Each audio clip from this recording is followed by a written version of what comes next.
ಪ್ರಿಯ ವೀಕ್ಷಕ ಪ್ರಭುಗಳಿಗೆ ನಮಸ್ಕಾರಗಳು.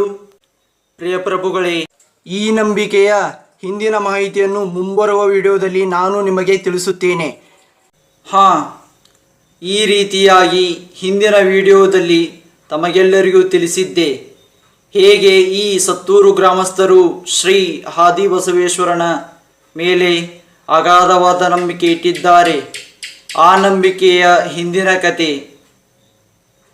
ಸತ್ತೂರು ಸುಮಾರು ವರ್ಷಗಳ ಹಿಂದೆ ಯಾಕೆ ಆ ರೀತಿಯಾಗಿತ್ತು, ಈಗ ಅಂದರೆ ಪ್ರಸ್ತುತ ಊರು ಇಷ್ಟು ಯಾವ ಕಾರಣದಿಂದ ಅಭಿವೃದ್ಧಿಯತ್ತ ಸಾಗುತ್ತಿದೆ.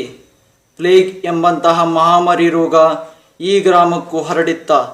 ಇವೆಲ್ಲ ದೀರ್ಘಕಾಲಿಕ ಪ್ರಶ್ನೆಗಳಿಗೆ ಕಥೆಯ ಮುಖಾಂತರ ನಾನು ನಿಮಗೆ ತಿಳಿಸಿಕೊಡುತ್ತೇನೆ. ಇನ್ನು ಕಥೆಯ ಕಡೆಗೆ ಬರೋಣ. ಮೊದಲನೆಯದ್ದಾಗಿ ಪ್ಲೇಗ್ ಬಗ್ಗೆ ತಿಳಿಸುತ್ತೇನೆ.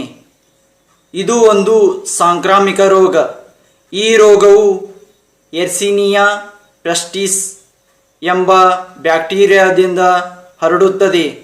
ಇದು ದೇಹದಿಂದ ಹೊರಬರುವ ದ್ರವ್ಯಗಳಾದ ರಕ್ತ, ಗೊಣ್ಣೆ ಮತ್ತು ಎಂಜಲು ಇವುಗಳ ಮೂಲಕ ವ್ಯಕ್ತಿಯಿಂದ ವ್ಯಕ್ತಿಗೆ ಹರಡುತ್ತದೆ ಮತ್ತು ಉಸಿರಾಟದ ಮೂಲಕ ಈ ರೋಗ ಹರಡುತ್ತದೆ. ಜಸ್ಟಿನಿಯನ್ ಪ್ಲೇಗ್ 541ರಿಂದ 542ರವರೆಗೆ ಇತ್ತು. ಇದು ಮೊಟ್ಟಮೊದಲ ರೋಗವಾಗಿದೆ ಹಾಗೂ ಅತ್ಯಂತ ಪರಿಣಾಮಕಾರಿಯಾದಂತಹ ರೋಗವಾಗಿದೆ. ಇದೇ ರೋಗಕ್ಕೆ ಈ ಸತ್ತೂರು ಗ್ರಾಮಸ್ಥರ ಹಿಂದಿನ ತಲೆಮಾರಿನವರು ಬಲಿಯಾಗಿದ್ದರು. ಆದರೆ ಈಗ ಇವರೆಲ್ಲ ಇದ್ದಾರಲ್ಲ, ಹಾಗಾದರೆ ಹಿಂದಿನವರು ಇದ್ದಾಗ ಮಾತ್ರ ಇವರೆಲ್ಲರೂ ಇರಲು ಸಾಧ್ಯ ಎನ್ನಬಹುದು ನೀವು ಪ್ರಿಯ ಪ್ರಭುಗಳೇ. ಆದರೆ ಇವರಲ್ಲಿ ಕೆಲವರು ಮಾತ್ರ ಇಲ್ಲಿಯವರು, ಇನ್ನು ಉಳಿದವರೆಲ್ಲ ಅಲೆಮಾರಿಗಳು, ಅಂದರೆ ಬೇರೆ ಪ್ರದೇಶದಿಂದ ಬಂದವರು. ಹಿಂದಿನ ಸತ್ತೂರಿನ ಗ್ರಾಮಸ್ಥರಲ್ಲಿ ಕೆಲವೊಂದಿಷ್ಟು ಜನರು ನಾಸ್ತಿಕರು, ಅಹಂಕಾರವುಳ್ಳಂತಹ, ಅಧರ್ಮದಿಂದ ತುಂಬಿದಂತಹ ಜನರಿದ್ದರು. ಇನ್ನು ಕೆಲವರು ಸತ್ವಗುಣ ಹಾಗೂ ಧರ್ಮದಿಂದ ತುಂಬಿದಂತಹ ಜನರಿದ್ದರು.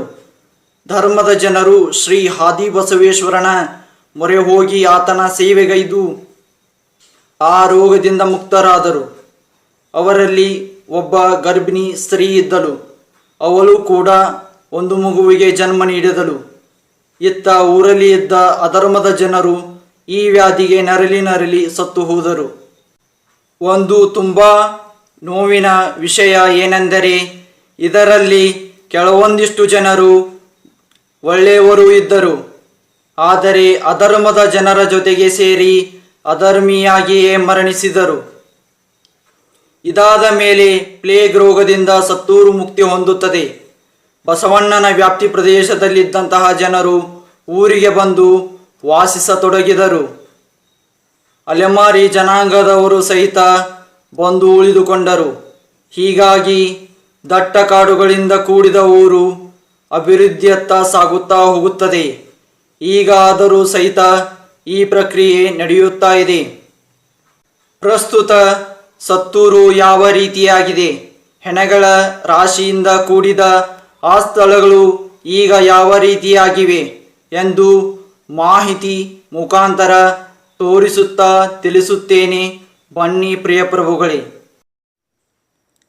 ನೀವು ಈಗ ನೋಡುತ್ತಾ ಇರಬಹುದು ಪ್ರಿಯ ಪ್ರಭುಗಳೇ, ಯಾವ ರೀತಿಯಾಗಿ ಸುಮಾರು ವರ್ಷಗಳ ಹಿಂದೆ ಈ ಪ್ರದೇಶದಲ್ಲಿ ಹೇಗೆ ಸ್ಮಶಾನ ಮೌನವಾಗಿತ್ತು, ಆದರೆ ಈಗ ಯಾವ ರೀತಿ ಓಂಕಾರದ ಝೇಂಕಾರ ಕೇಳಿಸುತ್ತಾ ಇದೆ.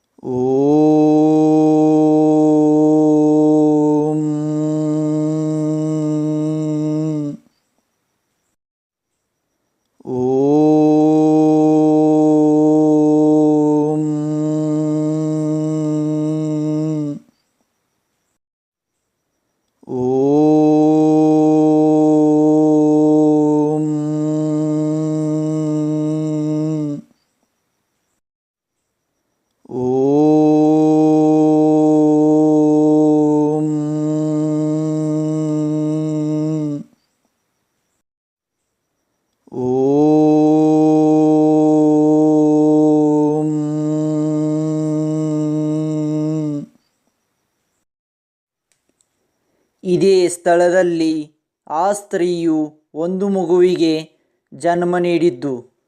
ಉಳಿದೆಲ್ಲ ಧರ್ಮದ ಜನರು ಇದರ ಸುತ್ತಮುತ್ತ ವಾಸಿಸುತ್ತಾ ಶ್ರೀ ಆದಿಬಸವೇಶ್ವರರ ಸೇವೆಗೈಯುತ್ತಾ ಇದ್ದರು. ಇವಾಗ ನಿಮಗೆ ಅರ್ಥ ಆಗಿರಬಹುದು ಪ್ರಿಯ ಪ್ರಭುಗಳೇ, ಈ ಆದಿಬಸವಣ್ಣ ಸುಮಾರು ವರ್ಷಗಳ ಪುರಾತನವಾದಂತಹ ಬಸವಣ್ಣನಾಗಿದ್ದಾನೆಂದು. ಈ ಬಸವಣ್ಣನ ಬಗ್ಗೆ ತಿಳಿಸುತ್ತಾ ಹೋದರೆ ಒಂದಾದ ಮೇಲೊಂದು ಕತೆ ಸೃಷ್ಟಿಯಾಗುತ್ತದೆ. ಅದಕ್ಕೆ ಈತನನ್ನು ಬಣ್ಣಿಸದೆ ಈತನ ಖ್ಯಾತಿಗೆ ನಾನು ಸೋತು ಶರಣಾದೆ.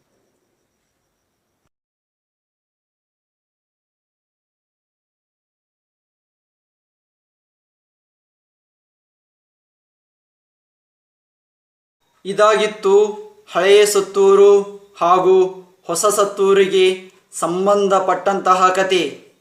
ಈ ವಿಡಿಯೋ ನೀವು ನೋಡಿದ್ದಕ್ಕಾಗಿ ತಮಗೆಲ್ಲರಿಗೂ ಅನಂತ ಕೋಟಿ ಧನ್ಯವಾದಗಳು.